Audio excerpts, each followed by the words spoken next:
give the medic right behind the DJ booth. Give me the medic right behind the DJ booth.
Please welcome the Vice President of the United States, Kamala Harris.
Thank you all. Thank you.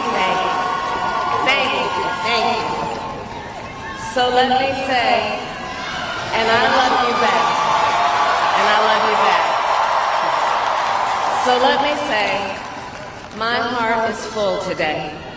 My heart is full today, full of gratitude for the trust you have placed in me, full of love for our country, and full of resolve.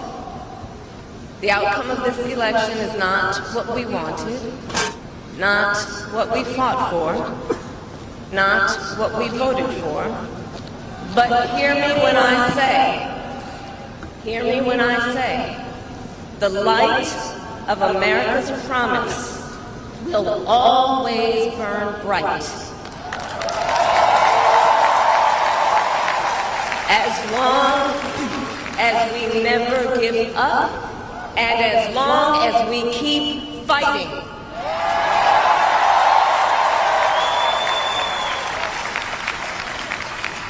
To my beloved Doug and our family, I love you so very much. To President Biden and Dr. Biden, thank you for your faith and support. To Governor Walz and the Walz family, I know your service to our nation will continue.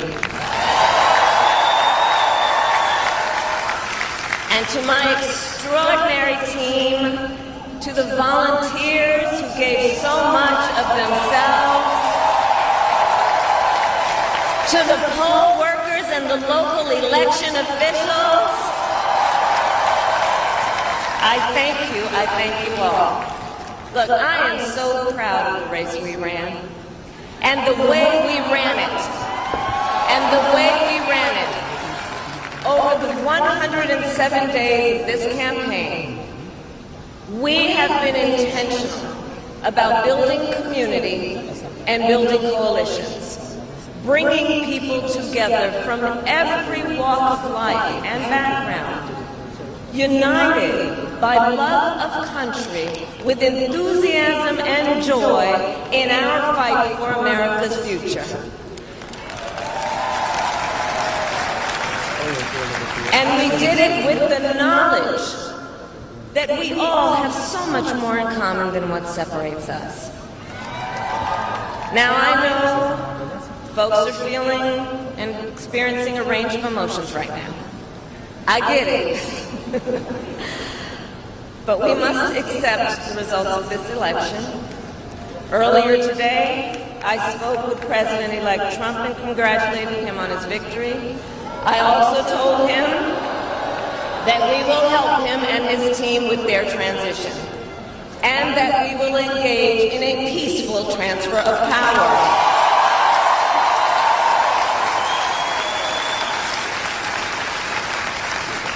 A fundamental principle of American democracy is that when we lose an election, we accept the results.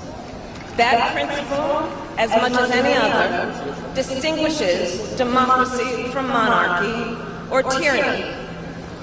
and anyone who seeks the public trust must honor it. At the same time, in our nation, we owe loyalty not to a president or a party, but to the Constitution of the United States.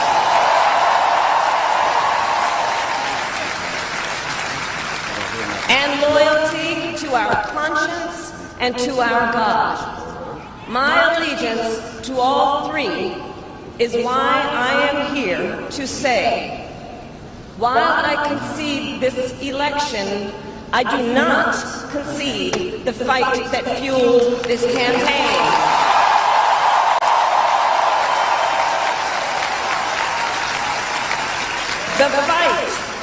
The fight for freedom, for opportunity, for fairness, and the dignity of all people. A fight for the ideals at the heart of our nation. The ideals that reflect America at our best. That is a fight I will never give up.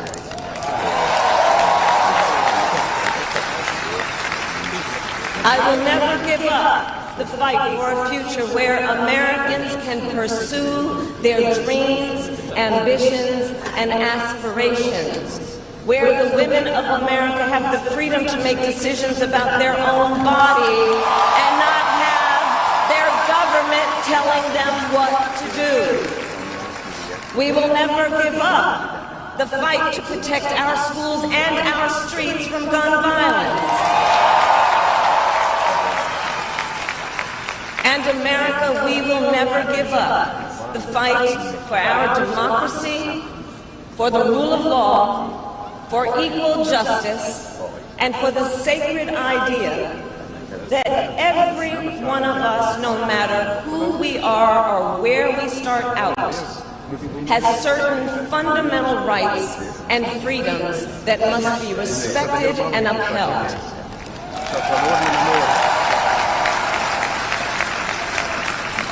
And we will continue to wage this fight in the voting booth, in the courts, and in the public square.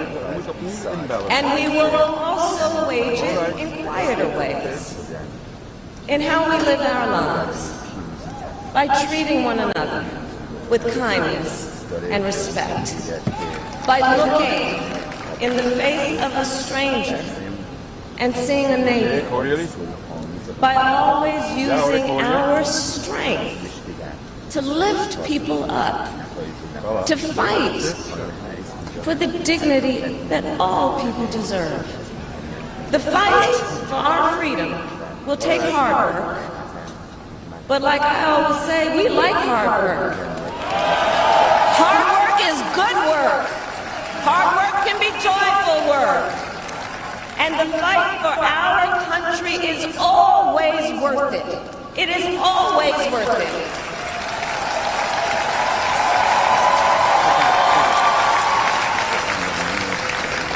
To the young people who are watching, it is...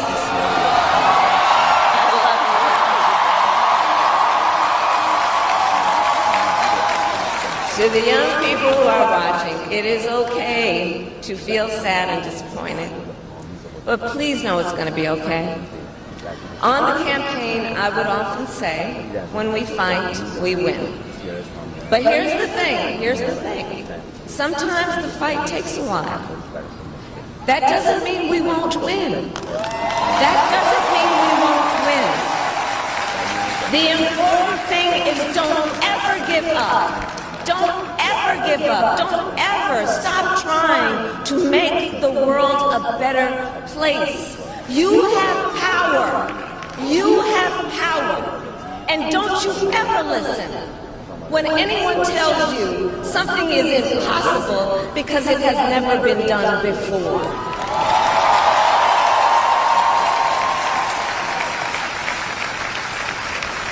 You have the capacity to do extraordinary good in the world. And so to everyone who is watching, do not despair. This is not a time to throw up our hands. This is a time to roll up our sleeves. This is a time to organize, to mobilize, and to stay engaged for the sake of freedom and justice and the future that we all know we can build together. Look, many of you know I started out as a prosecutor, and throughout my career I saw people at some of the worst times in their lives. People who had suffered great harm and great pain, and yet found within themselves the strength and the courage and the resolve to take the stand, to take a stand, to fight for justice, to fight for themselves, to fight for others. So let their courage be our inspiration. Let their determination be our charge. And I'll close with this. There's an adage an historian once called a law of history, true of every society across the ages. The adage is, only when it is dark enough can you see the stars. I know many people feel like we are entering a dark time. But for the benefit of us all, I hope that is not the case. But here's the thing, America, if it is, let us fill the sky with the light of a brilliant, brilliant billion of stars.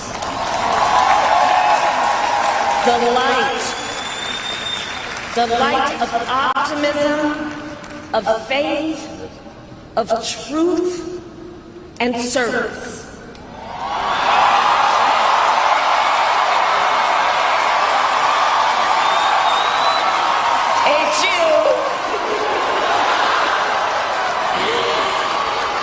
And may that work guide us, even in the face of setbacks, toward the extraordinary promise of the United States of America. I thank you all. May God bless you, and may God bless the United States of America. I thank you all.